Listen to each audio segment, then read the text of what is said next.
Welcome to the Explainer. Picture the high seas for a second. Massive ships, vital cargo, unpredictable elements. When things go completely sideways out there, who actually steps in? And what rules govern these massive, heroic rescue efforts? Well, India's maritime statutes give us a surprisingly detailed playbook for exactly this. Today, we're taking those dense salvage laws and visualizing them into a bright, easy-to-understand field guide. We've got a tight agenda today. We'll cover where the rules apply, defining the rescue, the duties of our heroes, the rewards for the rescue, and finally, settling salvage disputes. Let's get to it. Section 1. Where the rules apply. So, where do these laws actually hold water? It's pretty straightforward. The rules comprehensively cover salvage ops within Indian territory, including coastal waters, and any judicial proceedings happening in India. But, and this is a big but, there are strict exemptions. Active offshore drilling platforms, completely exempt. Same goes for warships and non-commercial government vessels with sovereign immunity. They operate under their own entirely separate frameworks. So a distressed commercial freighter off Mumbai, this law kicks in immediately. A naval destroyer, totally different story. Now here's a really fascinating twist in Section 247. You have to play by these exact same rules even if you're rescuing your own ship. No way, right? But imagine a massive shipping conglomerate sending their own tugboat to save one of their stranded oil tankers. The law enforces the same strict salvage rules internally to ensure environmental protection and duty of care are universally upheld. Basically, no cutting corporate corners just because it's an inside job. Moving on to Section 2, defining the rescue. Before anyone gets saved, we need to know what we're saving.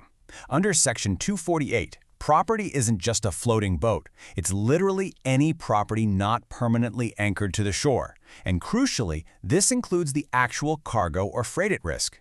It's a massive net that protects everything of value adrift out there, from containers full of electronics to raw materials. If it's adrift, it's looked after. We also have to talk about environmental damage, because modern maritime salvage isn't just about grabbing expensive cargo. It's about keeping our oceans pristine. The law defines this as substantial physical damage to human health, marine life, or resources caused by pollution, fire, or explosion. This is absolutely crucial.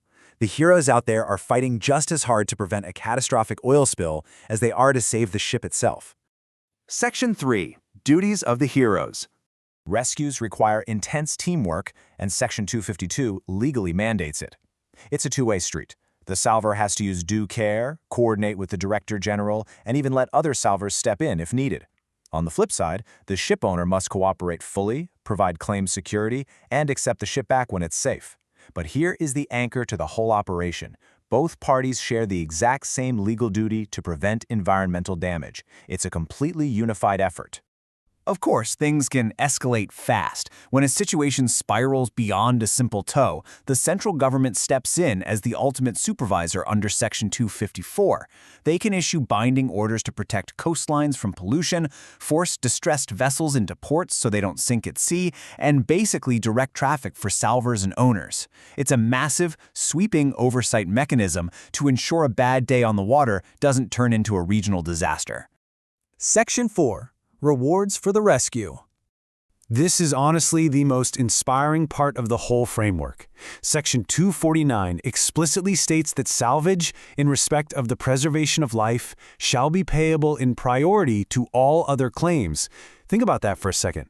Above the multi-million-dollar ship, above all that expensive cargo, human life comes first. Absolutely no questions asked.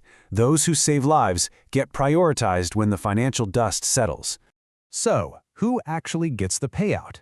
Well, it's not just private, commercial salvers. Under Section 250, if the Indian Navy, the Coast Guard, or port authorities do the heavy lifting, they are fully entitled to the exact same salvage payments. It's incredibly fair.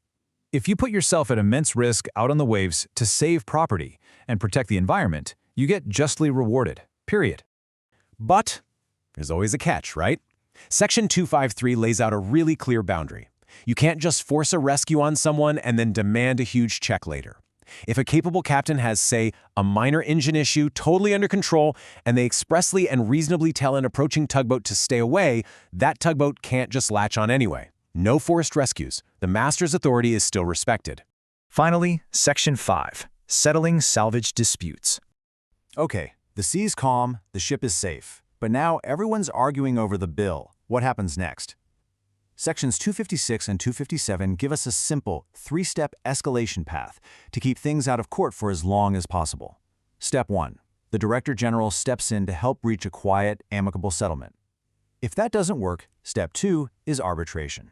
And finally, if it's super complex or people are still unhappy, Step 3 takes it all the way to the High Court for a final binding decision. And you've got to keep this ticking clock in mind. 2 years.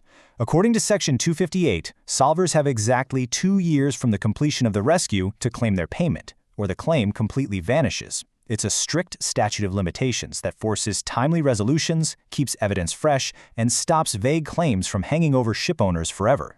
As we wrap up this explainer, I want to leave you with a thought. How do these meticulous, highly specific rules perfectly balance the massive financial risks of the sea with the absolutely priceless value of human life and environmental protection? It really is a brilliantly crafted ecosystem of rules. Thanks for diving into this with me today, and hopefully you've got a brand new appreciation for the complex, high-stakes world of maritime salvage.